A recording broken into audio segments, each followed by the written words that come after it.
Amen. That's good. All right, shall we all stand, please, and let us turn our Bibles in the book of 1 Timothy chapter 3. 1 Timothy chapter 3. Medyo ikakat ko po muna yung ating study from the book of Revelation about the seven churches.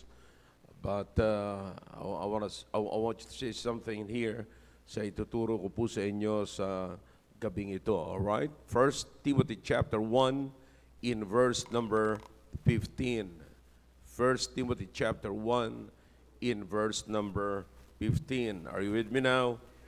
All right, a very familiar passage from from the letter of the Apostle Paul to Timothy, his son, in the faith. Okay? But if I tarry long, that thou mayest know, chapter 3, verse number 15 of the book of 1 Timothy. Are you with me now? Okay. All right. May naririnig akong parang mali eh. All right. But if I tarry long, that thou mayest know how thou oughtest to behave thyself in the house of God, which is the church of the living God, the pillar and ground of the truth. Okay? Now, I want you to understand carefully the word behave. It has something to do with your attitude. It has something to do with our spirit. Okay? At yan po ay magandang usapin, mga kapatid. Pagdating po sa church, you see, it has something to do with how we use our spirit, how we allow our spirit to work within the family of God, the church family. Okay? All right, tayo po'y sandaling manalay. Let's bow our heads. Sa kilang Diyos, marami pong salamat sa inyong salita. Salamat po, Panginoon, sa mga narinig po namin testimonies. Thank you for the specials. And thank you for the presence of your people tonight. Thank you also for the presence of our missions here na nanggaling po sa iba't ibang lugar. Kasama po ang kanilang mga members at ganoon din po ang ibang mga preachers, Panginoon. Pagpalain niyo po ang pananambahang ito. Naway makita po namin ang aming sarili kung paano kami mag-behave sa inyo pong tahanan po, Panginoon. Sa family, as a church, Panginoon. Salamat po at patawad po sa mga pagkakasala at pagkukulang. Ito po ang aming dalangin sa pangalan po ni Jesus. Amen. All right, thank you. May be seated in the presence of our God. All right, pay attention carefully because this is the letter of the Apostle Paul to his son in the faith, Timothy. Now, listen, I think the tragedy in many churches today is the spirit of the believers. I mean, the attitude, how we behave ourselves in the house of God, in the church where we belong. Okay? Nasusundan niyo ko mga kapatid, yan ang problema natin. Ang tragedy, ang grabing trahedya ngayon sa loob ng simbahan mga kapatid ay kung paano natin hinahandle yung ating attitude sa loob ng iglesia. Now, you see, now this is also a part of the characteristics of the seven churches in Asia. Okay? Asia Minor. Pinag-aralan natin po, mga kapatid, yung church na nag-compromise. You see? So makikita natin ang kabaliktaran mamaya dito, mga kapatid. Kaya napakahalaga na babantayan po natin. It's all about the attitude in the church. It's all about the spirit in the church.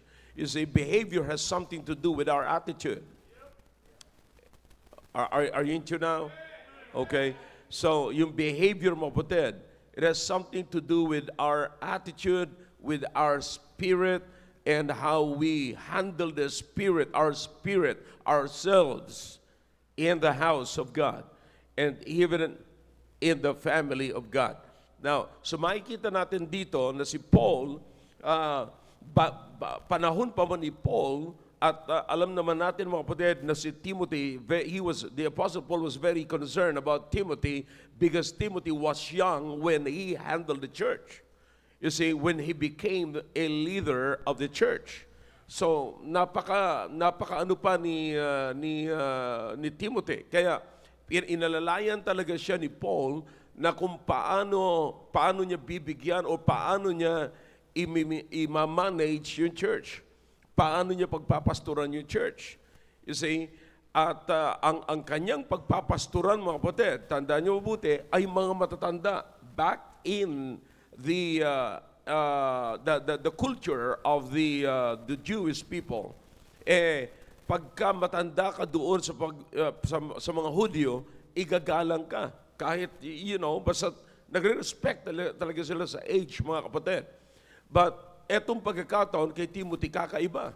Kasi mas bata si Timothy, ang i-handle niya yung dating nag-handle sa kanya. See that? So mabigat. So ang tanging paraan lamang, ang tanging pag-asa lamang ni Timothy ay ma-handle niya una ang kanyang spirit. Maipakita niya na kaya niya mag-handle ng mga elders. Mga kapatid, kaya niya mag-handle ng mga elders. You see, that's why, that is exactly what he need to show to the elders, that he can handle himself. Because if he cannot handle himself, he cannot handle others. Especially the elders. So yun ang problema. So, kasi nga, sabi ko nga sa inyo, tandaan nyo, yung mga elderly people, sila yung nag-handle kay Timothy. So Timothy was under the elders. Okay? Under the supervision of the elders. And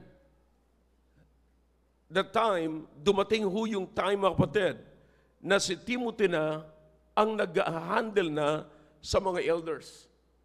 At si Timothy, ang mga elders na ngayon, ay under na kay Timothy. Napakahirap po yun. So kaya, kinakailangan maipakita ni Timothy yung magandang attitude. Alright? Magandang spirit sa harapan ng mga elders na ito. Alright? So, kaya sabi ni Timothy, if I tarry long, that thou mayest know how thou oughtest to behave thyself in the church of the living God, the pillar and the ground of the truth. Now, this is a personal letter of the Apostle Paul to Timothy. But we can understand this message more when the Apostle Paul wrote a letter to the church at Corinth. Okay? So makikita natin doon kung ipinapakita ni Paul sa mga taga-Korinto kung paano mag-behave sa church under the supervision of the Holy Spirit. In other words, under the control of the Holy Spirit. Listen, the church should be a spirit-led church. It should not be a deacon-led or professional kuno-led or sino mang talented kuno-led. No, it's not. It should not be that way. Okay? Now, the church should be a spirit-led, Holy Spirit-led, capital S. Okay? Spirit-led church. Okay? Dapat ganun po ang church, mga kapatid. Hindi po natin papahintulutan na sapagkat talented ang mga tao, may karapatan na siyang mag-lead. Okay? Now, so, it should be always the Holy Spirit. Kahapon lamang nag-uusap-usap kami ng ilan sa mga men. Sabi ko sa kanila, sa church, ako'y nagpapasalamat that we must understand that in the church, there is only one man of God whom God assigned to oversee the church. And that's the pastor. Jeremiah chapter 3 and verse number, come on, 15. Lagi ko po ito sinasabi, mga kapatid, tatandaan niyo po yan. And I will give you what? Pastors, according to mine, He shall feed you with what? Knowledge and understanding. Lagi kong kino-quote po yan dito, mga kapatid. Now, tandaan niyo po yan kasi kailangan natin yan para lumakas po tayo. Okay? So, He will give us knowledge. Okay? Saan manggagaling, mga kapatid? Yung lahat, tandaan po natin, mga kapatid, listen, ang ating pananampalataya nakadepend sa naririnig po natin. Ang pananampalataya hindi po nangangapa. When you say faith's not groping in the dark, it is believing what you do not see, but you have basis for what you do not see. And that is the Word of God. Okay? So, saan faith cometh by? And hearing by? That's it. Okay? So then dapat yan. So dapat nag-grow tayo depende sa pinifeed sa atin ng man of God, ng pastor na ibinigay sa atin ng Panginoon. Doon dapat po tayo nag-grow. Okay? So, paano yung process, mga kapatid? Upunta tayo sa church, nakikinig tayo, and then tinitake po natin yan. That's the time. Katulad ngayon, I'm feeding you with knowledge. Okay? That's why makikita nyo, lagi ko pong nire-repeat sa inyo yung mga bagay na dapat nyong matutunan, mga kapatid. Okay? So, why is that? Because I'm feeding you with knowledge. And not only that, I'm also giving you understanding. What is that understanding? All right, listen to me now. I'm not touching your emotion, but I'm touching your intellect. So it's better to open your intellect rather than opening the door of your emotion. Okay? Now, mas magandang bubuksan nyo mabuti ang intellect. Paganahin nyo yung intellect, mga kapatid. Ang ibig sabihin, bagamat hindi ko to feel, pero alam kong tama, tatanggapin ko to. That's intellect. Alam kong makakatulong sa pamilya ko ito, bagamat nasasagasaan ako rito, pero alam kong maraming matutulungan ito sa pamilya ko, that's why I'll take it. So, brethren, your ability to receive the truth is very important. That is through your intellect and not through your emotion. So, ability is not coming from your emotion, but it is coming from your intellect. Okay? So, in fact, mga kapatid, pagka finid nyo yung inyong emotion, ay hahadlangan yan yung inyong understanding, your ability to understand, your ability to receive the truth. You see? Yan ho ang problema niyan. Kasi pagka ang emotion ng gumagana sa inyo, ang tatanggapin nyo lamang, mga kapatid, yung nafe-feel nyo na maganda sa inyong pagpandinig, sa inyong nararamdaman. You see, pagka medyo nasasagasaan tayo, maganda yung patutuo dito kanina. Di ba, narinig natin kanina. Bagamat medyo nasasaktan, pero tatanggapin niya kasi alam niyang tama. Alam niyang kailangan niya. And by that, that time, na narinig nyo yung hindi kanais-nais sa pandinig ninyo, pero alam nyo kailangan, mula doon, lalago kayo. See that? So, now, there are many things that we should understand in the church as a part of the body of Christ. But listen to me now. I'll just give you something here. Maybe sa susunod na yung, of course, nauunawaan natin mabuti, mga kapatid, na we are one body. Okay? We are, the church is the body of Christ. Christ is the head and church is the body. Okay? At ang body ay may different parts. Is anybody following me? All right. So may different parts po ang katawan ng kapatid. Merong nose, merong earrings, merong everything. Parts ang katawan. You see, it's very elementary, mga kapatid. So lahat po yan sa atin dito, in other words, hindi ang isang membro rito ay puro katawan. O nasa iyo na ang buong parts ng katawan.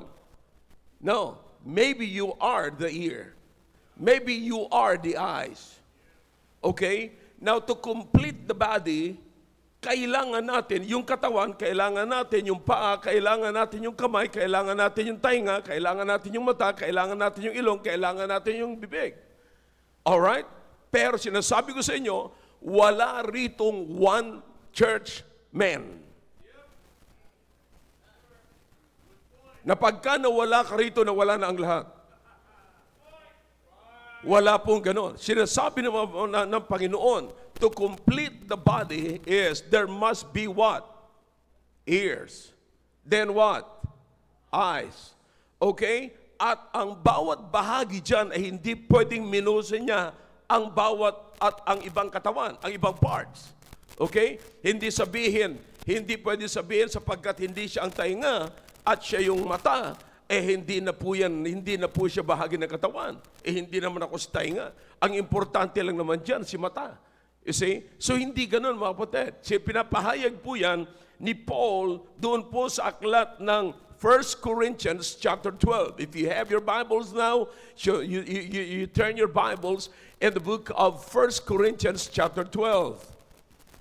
Alright? Follow me carefully, mga kapatid, kasi importante itong aralin na ito. Sabi ko sa inyo, kaya ko nakita po ito sapagkat nakikita ko ang trahedya sa loob ng simbahan.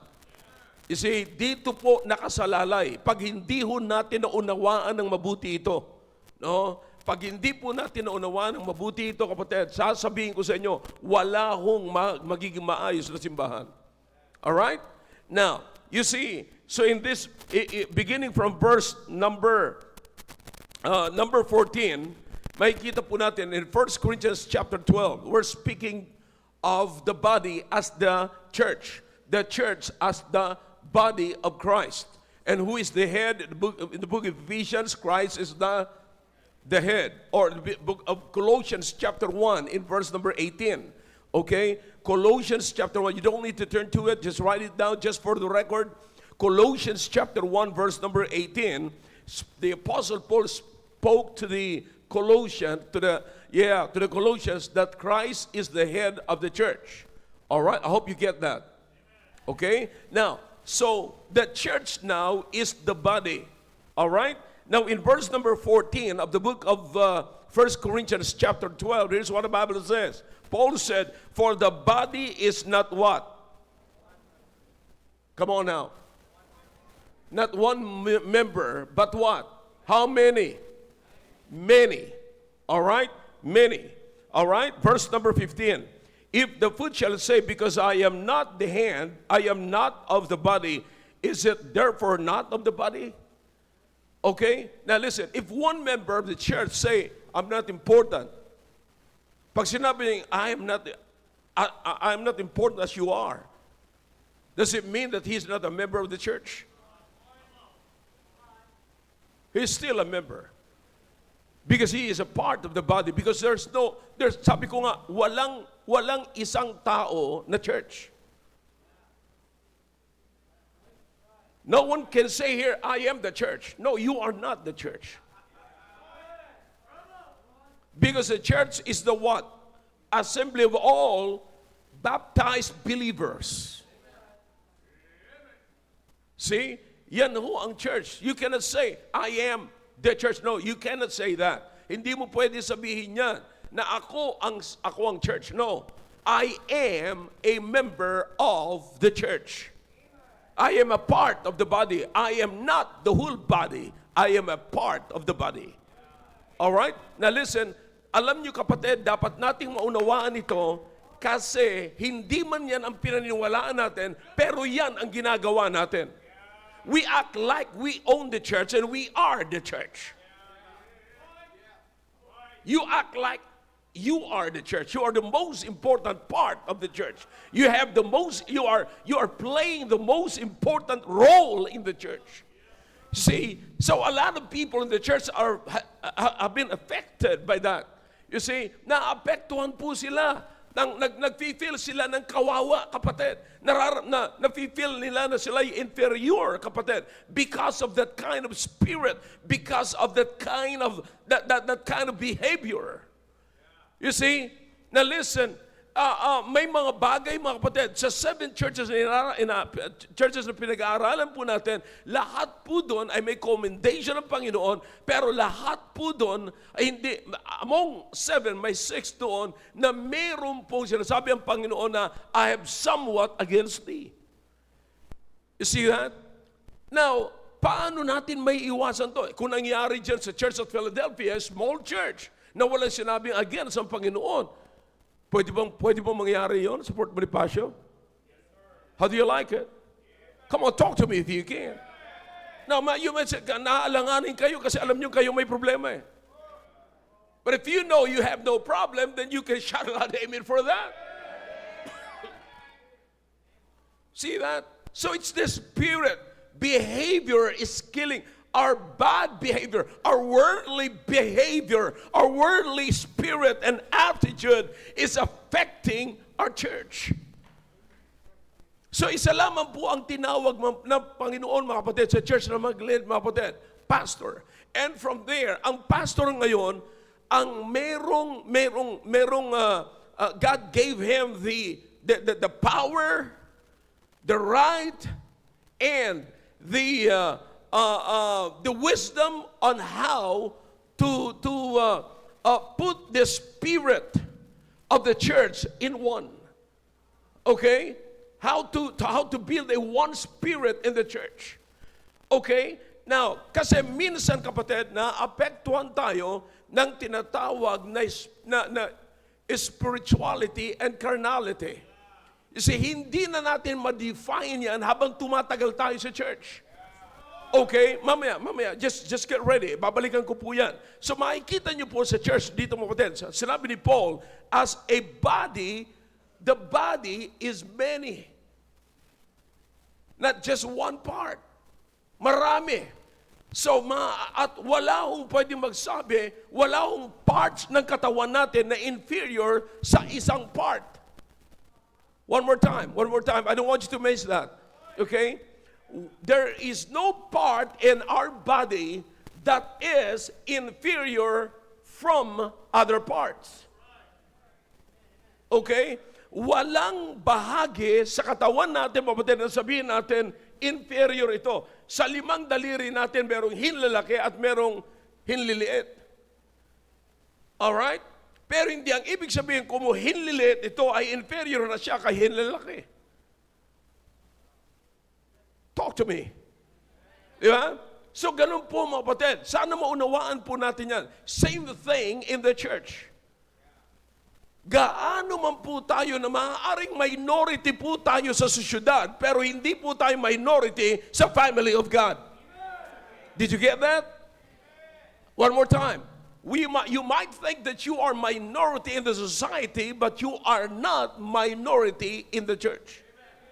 Because it is God who added you.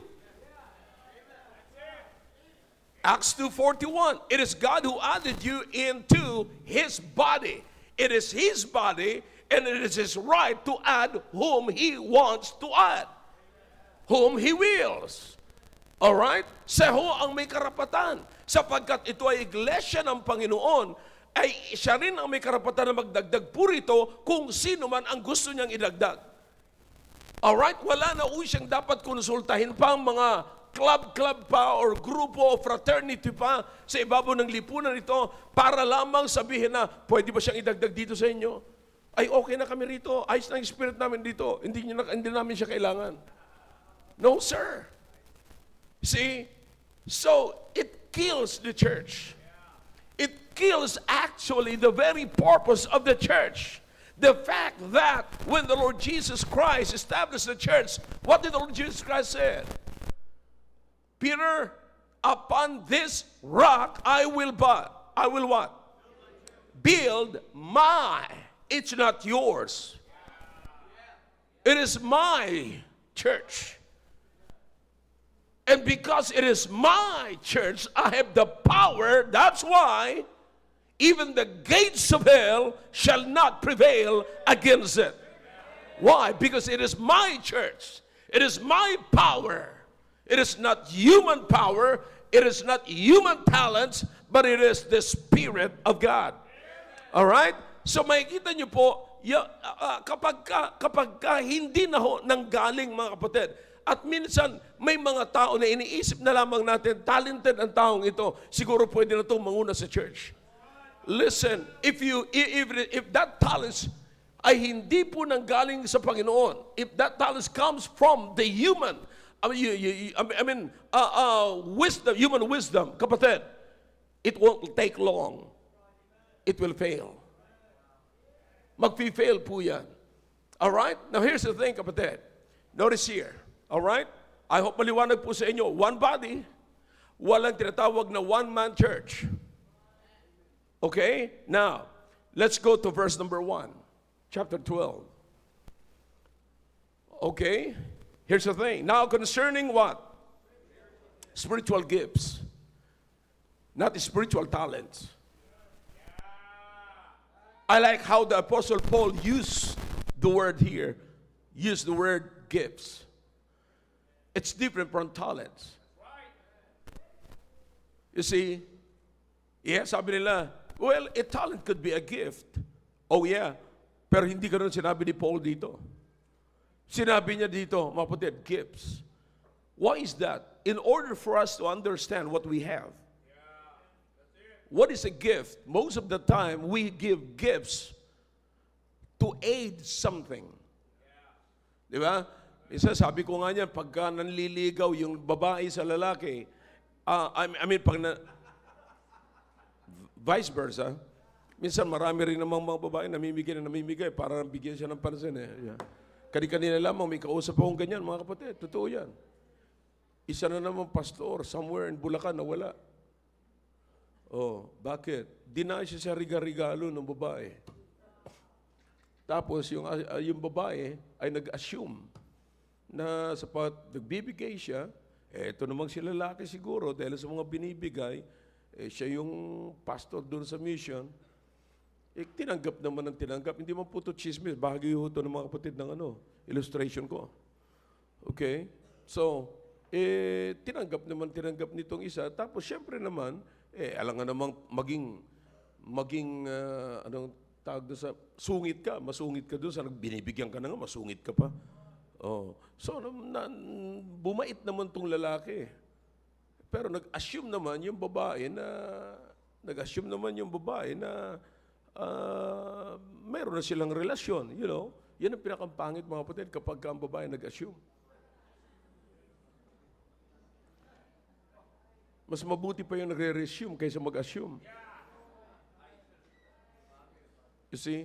Now listen, so, maraming ganun, nagkatinginan lang, nag-assume na kaagad.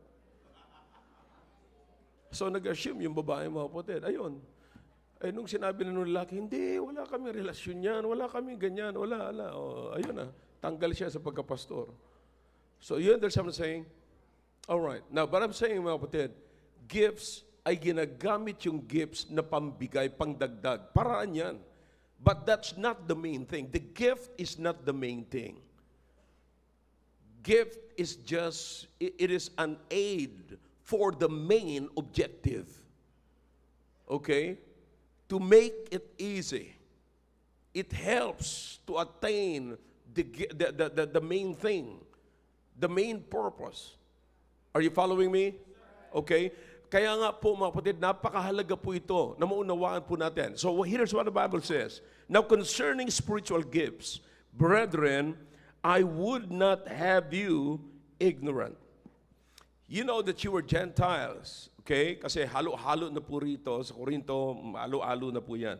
Carried away unto these dumb idols, even as you were led. Okay? Sabi ni Paul, ang problema ng mga taga-Corinto, pinapasunod na sila ng maayos, pero madali pa rin silang maganon. So, kaya kinakailangan magkaroon sila talaga ng gifts. Di ba? Now, hindi po ang ibig sabihin kung wala kang gifts, hindi ka makapaglingkod sa Panginoon ng mabuti. In fact, ang maganda nito, makapaglingkod ka sa Panginoon ng mabuti kahit wala kang gifts. Yeah? Bibigyan ka pa ng gifts, ang ibig sabihin may mahina kang bahagi sa buhay mo. Yeah? So, kinakailangan mo ng gifts doon para ikaw ay lalo pang umusad at maging maayos ang pagsunod mo. Okay? But let's keep going mga kapatid. Okay? Now, wherefore I give you to understand that no one speaking by the Spirit, capital S, the Spirit of God calleth Jesus accursed, and that no man can say that Jesus is the Lord, but by the Holy Ghost. Okay? So speaking of understanding, discerning spirit, kapatid, it is, God has a way to do that. May paraan ng Diyos na ibibigay sa atin para lalo pa nating maunawaan ang salita ng Diyos. Okay? Maunawaan ang ating kalagayan. Alam nyo, napakahalaga po ito. Ito lagi kong sinasabi, magandang maunawaan natin ang kalagayan natin bilang miyembro, mga kapatid, ng iglesia. Okay? Let's keep going. Now, verse number 4. Okay? Now, there are what? Diversities of gifts. In other words, there are many gifts, many kinds. Okay? Diversities. Maraming klase, mga kapatid, na gifts. Okay? But, here's the most important thing. The same what? Spirit. What is the Spirit there? Is it in capital or capital. Okay? Nasa capital letter S. Ibig sabihin, the Spirit of God. In other words, gaano man karami ang gifts, mag-iba't ibang klase, different kinds of gifts, but there is one source of that gift. That is God. All right? Here's the thing. Listen. We are in one church. We have one head. Christ is the head. Colossians 1:18. All right? One body. One pastor. Not many pastors. Bagamat may mga tinatawag tayo rito mga pastors. All right? Now listen. One church, one head, one body, one pastor, one Spirit. And that's the Spirit of God working in the midst of God, in the midst of us. All right?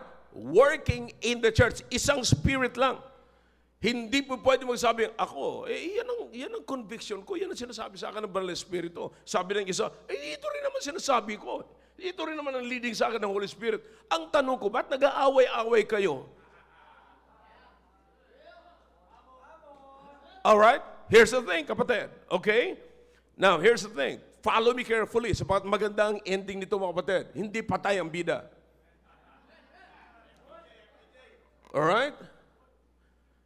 Alright. Verse number 5. And there are what? Differences of administration. Okay? Differences of administration, but the same Lord. All right? Different administrations. In other words, if you are given like one position or whatever gifts you have, okay? Now, how to administer that gift is different from another. But don't you forget that there's only one Spirit that is working in one church. Okay? Nakuha niyo mga kapatid? Magkakaiba. Maaaring binigyan ka ng gift, pero inuulit ko sa inyo mga kapatid, hindi sapagkat wala kang gift, hindi ka na pwede maglingkod sa Panginoon. Kaya ka binigyan ng gift sapagkat para matulungan ka na maglingkod ka sa Panginoon. At maaari yung gift mo ay iba sa Kanya.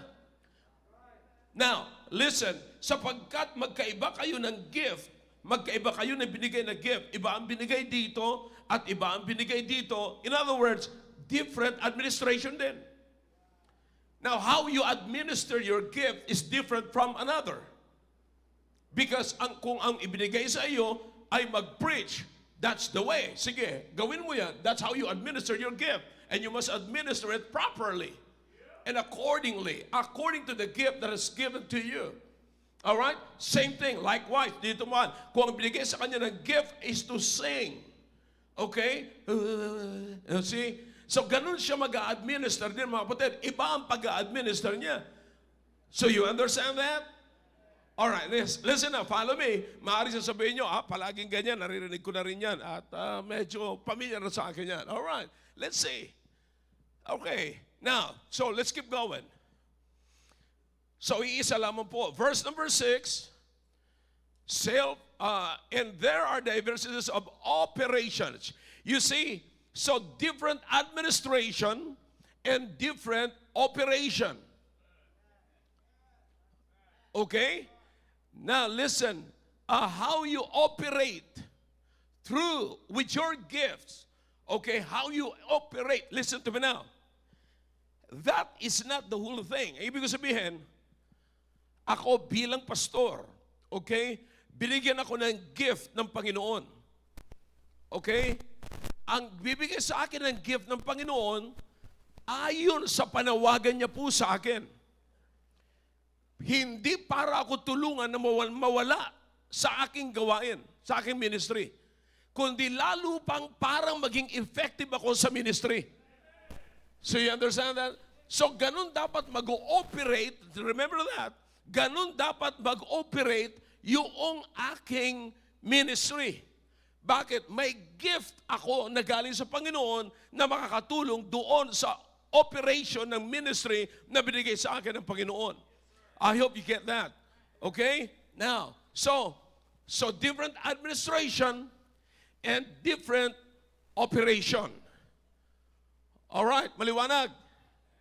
Okay, let's keep going. All right, but the manifestation of the, oh, by the way, let's finish verse number 6. And there are diversities of operations, but it is the same God which worketh all in all. All right? Do you understand sometimes how you operate your ministry or where God has called you to be? You see, maaari magkaiba, sigurado magkaiba sa iba. Kaya nga, mga kapatid, binigyan ka ng gift para mapahusay mo yung ministry na yon. Ngayon, maaaring hindi kasing galing nito. Pero mga kapatid, may kita nyo, nag-ooperate pa rin.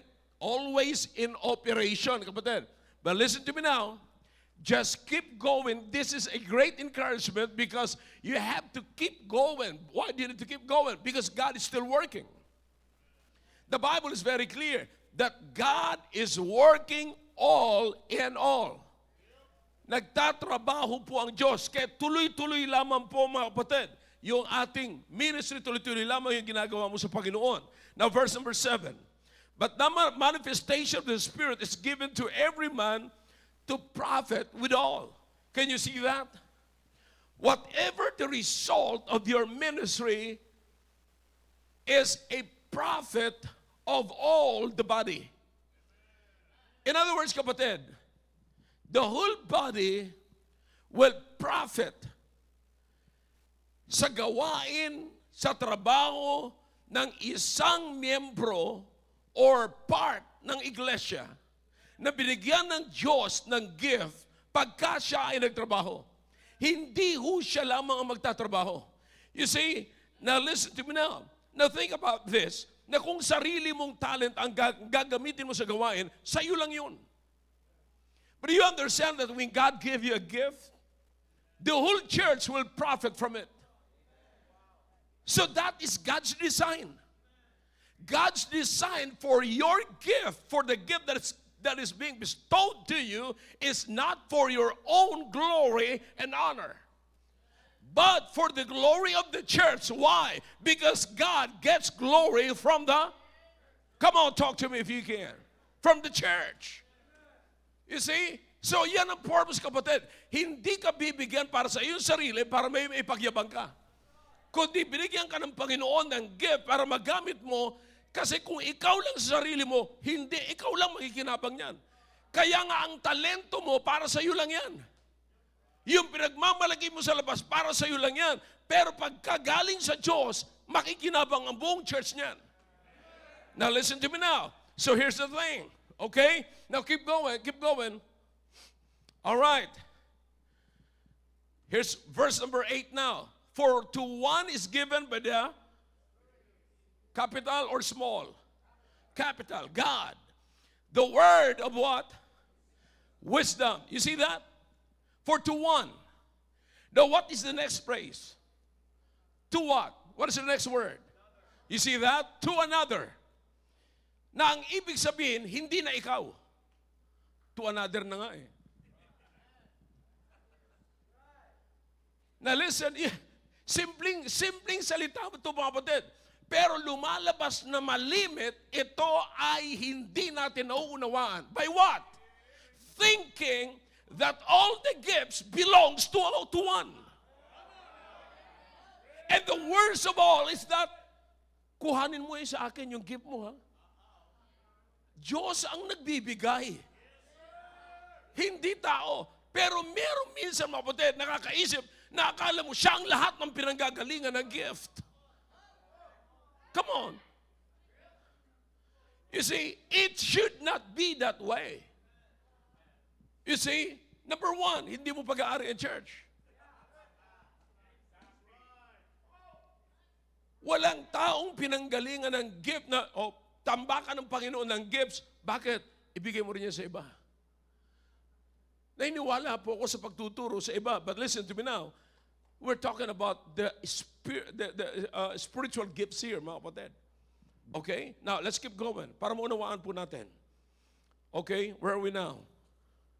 Verse number 8. To one is given what? By the Spirit, by God. The word of what? You see what? What is the next? To another, the word of knowledge by what? The same God, the same Spirit. Okay, isa lang nagbibigay, kapatid. Alright? And then, what is the next uli?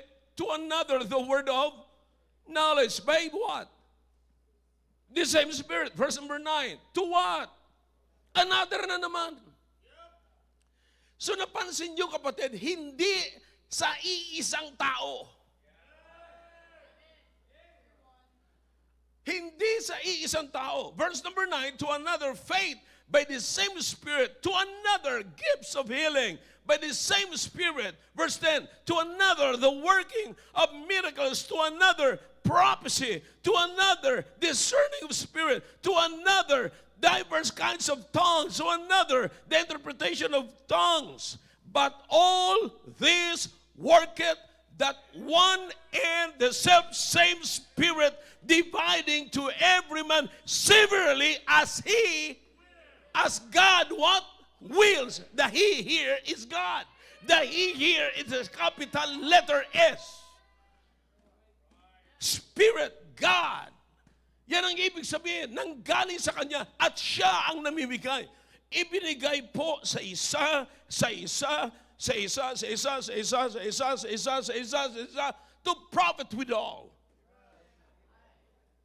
Upang lahat ay makinabang, mga kapatid.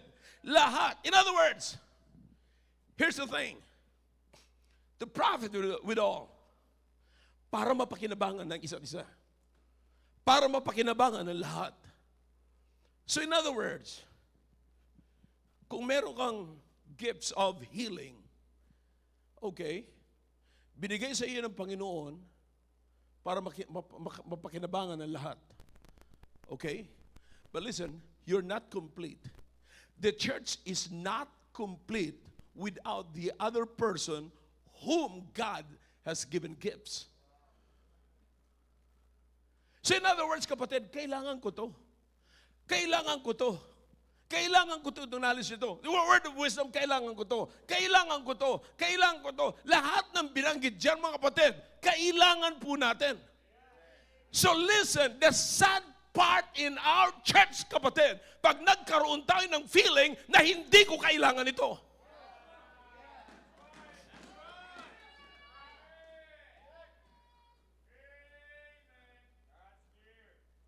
Ang gifts ay nanggaling sa Panginoon, hindi nanggaling sa kapwa-membro.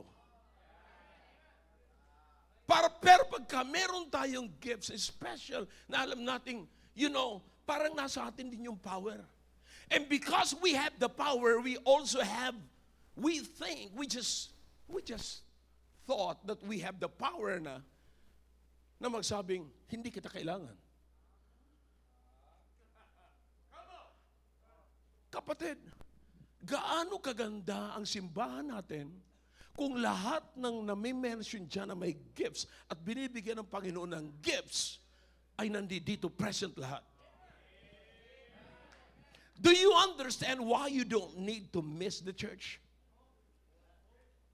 We have two illustrations here in the letter of the Apostle Paul to the church at Corinth. One is that the church is the what? Body. And the second one is the gifts, the spiritual gifts. Okay? Minention ng Panginoon ni Paul dito yung mga gifts. Okay? Meron kang ganito, meron kang ganito, meron kang ganito, meron kang ganito, meron kang ganito, meron kang ganito, meron kang ganito gifts. Okay? Now, another one, analogy is yung katawan, meron tainga, merong mata, merong ilong. Hindi itong miyembrong ito ang buong katawan. Maaring siya ay mata. But can a body survive without the nose? I mean, the breathing system. You see? So you understand? In other words, kapatid, pinapakita ni Paul dito yung pangangailangan ng kapatiran. That's why you cannot miss the church. That's why you need the brethren. Bakit? Hindi ka, kapatid, pwedeng mag-survive as one church. No. Sabi ng Panginoon, kailangan mo si ilong. Kailangan mo si tainga. Hindi ikaw puro yan. Hindi ikaw parang madali lang tayo magsabi, hindi ka naman kailangan. Sino ba siya? Sino ba siya? Do you understand kung nasaan ang trahedya ngayon, kapatid, sa loob ng simbahan? Nasa spirit on how to behave, how we behave ourselves. Na sinasabi natin, hindi na natin kailangan si ilong. Tapos, look at the gifts, kapatid. Anong saya ng buong iglesia kung ang lahat ng gifts nito ay present ngayon? And listen, sapagkat kailangan ko ang words of wisdom, hey, please, don't live. Dito ka lang. Magpatuloy ka. It should be that way. Because you do not know that the one who possessed the gift is the very one that you don't want to see in the house of God. Wow! Hindi ba nakakalungkot yun, mga kapatid? Hindi ho natin nalalaman, kapatid, na yung ayaw nating makasama sa loob ng simbahan, yung pala yung may possess, binigyan ng Diyos ng gift na kailangan mo. Tapos ayaw mo makita. Listen, what we need here, if you can remember, brethren, yung sinasabi ko lagi sa inyo, maintain a what? Come on, talk to me if you can. Maintain a what? Excellent spirit. You want to know where's that passage? Daniel chapter 6. Look in verse number 2. He was chosen to be one of the presidents. He was chosen to rule in Babylon, though he was not a Babylonian. He was one of the captives. You remember that? Oh, I'm sorry. Naalala mo yan, Isaac? Si Daniel, nakulong siya sa Babylon. Yeah, under kanino? Sino ang hari nung araw? Darius. See that? So you remember that? Daniel chapter 6. All right, let's turn to it para makita niyo, mga kapatid. I'm sorry, verse number 3. All right, Daniel. Genesis, Exodus, Leviticus, Numbers, Deuteronomy, Ezekiel. That's it. Okay. All right, you with me? Chapter 6. Look at verse number 3. Then this Daniel was what? Preferred above the what? Presidents and princes. Because an excellent what? Is it in the capital S, small letter?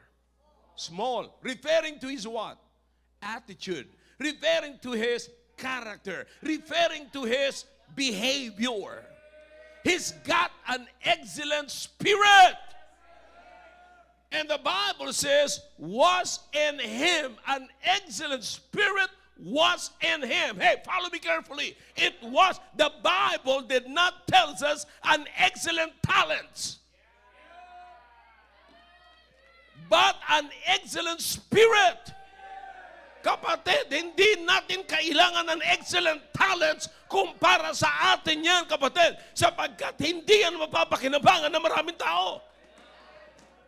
Ang excellent talent ay pinagyayabang lamang yan ng mga tao. Now, you see the problem here, kapatid? Listen now. How did this Jewish people came to Babylon? During the time of Nebuchadnezzar, let me give you the background.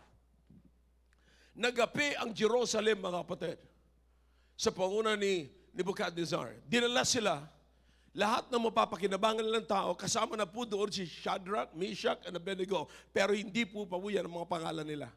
Puro may El pa ang pangalan nila nung galing sila sa Jerusalem. Because El, ang ibig sabihin po niyan ay Diyos. Referring to God. That's right. Daniel, katapusan, E-L. Alright? Okay, hindi I-L. Alright, sorry, hindi nyo nakuha yun. But listen, here's the thing. So, the reason of their captivity, brethren, is because they compromised. And God brought them to or into captivity because they compromised. But you understand, while they were in Babylon because they compromised, there is one there that will never compromise.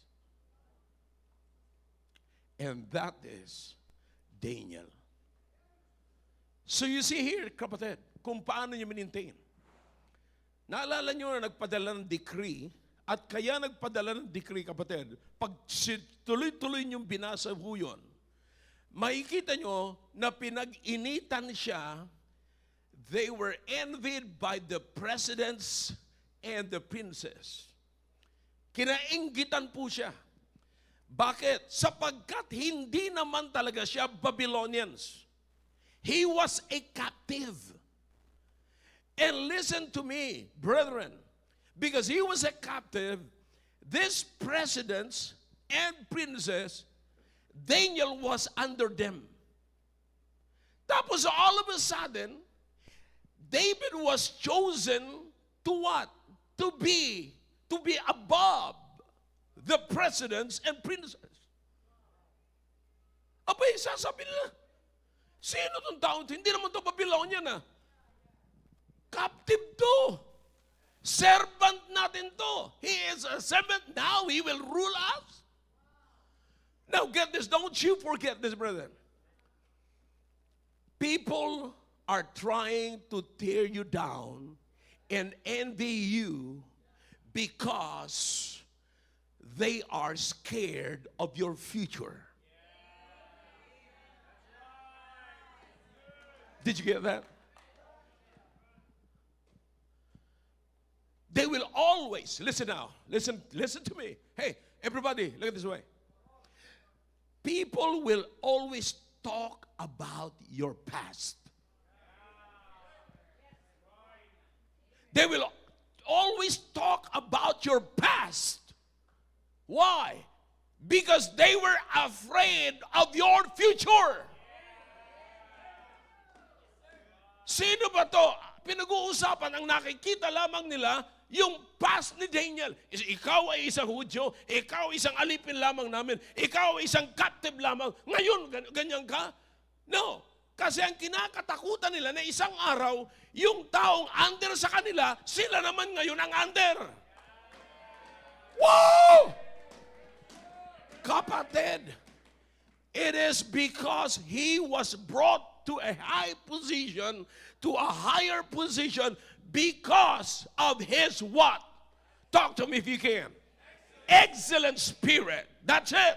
Because of his excellent, who brought him there?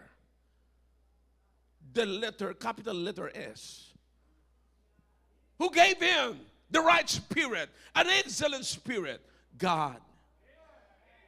You see, sa pinakang huli, kapatid, na istorya ni Daniel, he was being hailed by King Darius because of his spirit for his own God.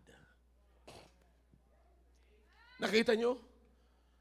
Kapatid, kaya nga malaking factor yung spirit, yung attitude natin sa isa't isa sa church.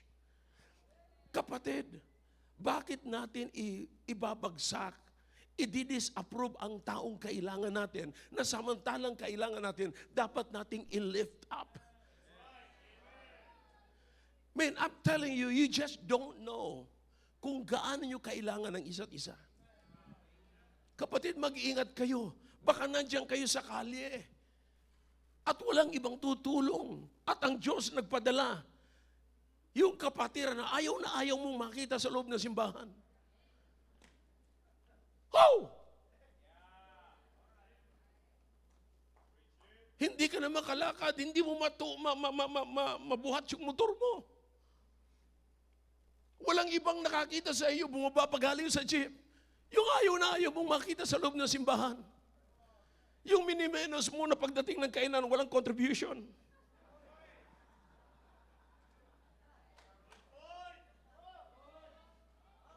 Na yung Filipinos mo na parang pagka hindi makakapunta sa simbahan pagka hindi sinusundo.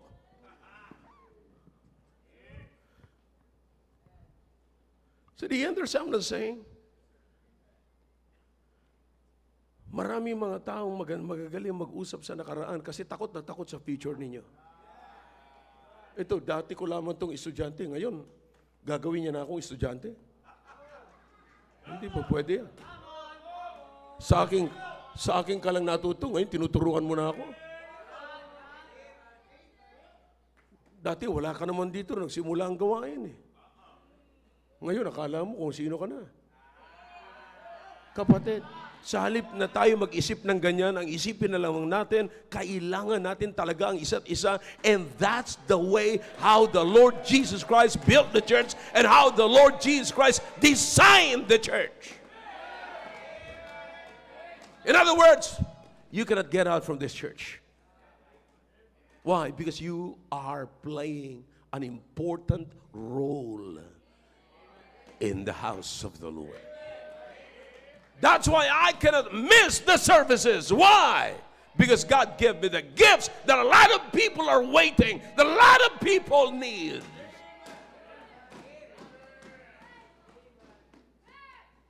Hindi ko pwedeng iwanan. Hindi ko rin pwedeng itakwil. Hindi ko rin pwedeng ilagay sa isang tabi. Bakit? Kailangan ko rin siya. Kapatid, listen, do you understand why sometimes naiisip natin, ba't parang hindi ako masaya ngayon? Eh, wala kasi si ganito eh. Oh, akala mo masaya ka na pagka hindi mo siya nakita. Pero pag hindi mo siya nakita, hinahanap mo rin. Ba't wala kaya si ganito? Alam niyo kung bakit? Sapagkat ang Diyos ang naglagay sa atin sa iglesia, kasi alam ng Diyos ang pangailangan natin na sa isa't isa. Huwag lang mag-assume.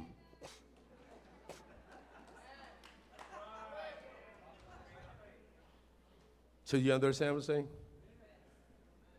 Kapatid, it's in the Bible. I think I preached the Bible tonight. This is what we need. We should understand how we behave ourselves in the house of God. If you don't know how to behave yourselves in the house of God, that's a tragedy. It's killing the church. Brother, always consider one another, exhorting one another.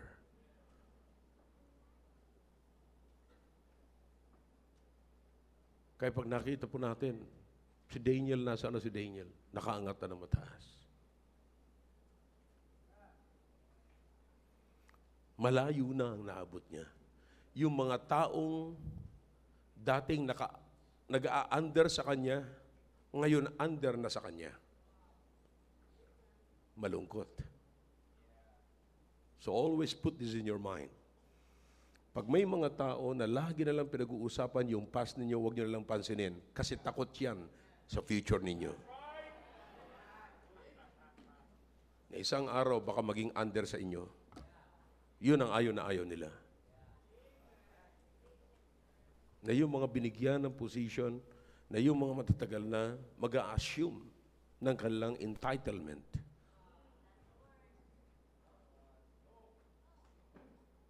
Brethren, that is killing the good spirit in the church. Hindi ho dapat manaig yan. Hindi ho dapat manaig. I don't know about you, but tonight, now think about this. Kung anong klaseng church meron tayo, kung ang lahat ng binanggit dito ni Paul sa 1 Corinthians na gifts ay present sa atin.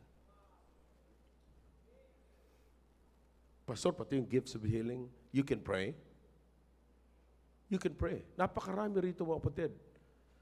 Hindi lamang physical healing ang kailangan ng tao, spiritual healing. May mga sakit sa loob ng simbahan, may mga sakit sa loob ng pamilya, mga kapatid, na kinakailangan mapagaling. Ang kailangan natin, kapatid, ay spiritual healing. That's why we cannot miss the church. Because, pagka nawala ka, okay, it's not a sense of entitlement, no. It is because binigyan ka ng Diyos ng ganyang klaseng kalagayan. Binigyan ka ng Diyos ng ganyang klaseng kapangyarihan. Binigyan ka ng Diyos ng ganyang klaseng ministry. You cannot get out. Kapatid, just imagine na ang isang katawan ay naglalakad na kulang na isang paa. Naglalakad na kulang na isang mata. O walang mata. O walang tainga.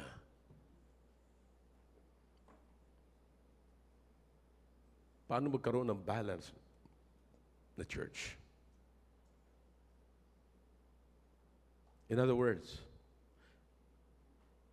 a balanced church is a church with a good behavior. That's a balanced church. Imbalanced church is a church with imbalanced behavior. Let's consider that tonight. Saan man tayo, bahagi ng minasahing ito, kinausap ng Panginoon. Let's come to God tonight. Shall we all stand? Father, thank you for your words. Thank you for the message. Again, speak to your people, oh God. May we understand that we are all important in your sight, important to your ministry.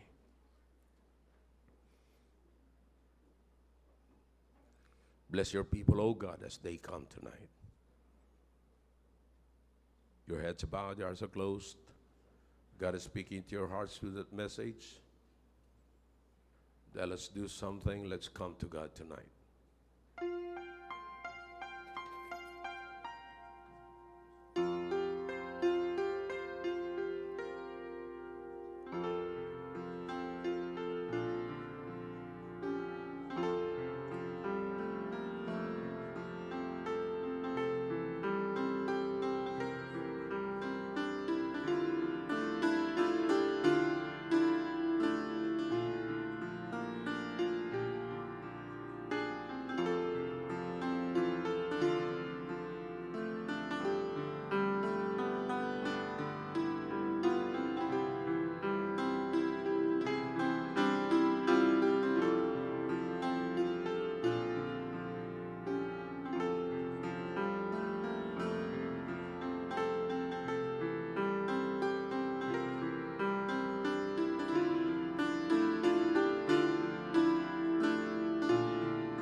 Muli po, Diyos, nagpapasalamat kami sa ginawa niyo po sa aming kalagitnaan.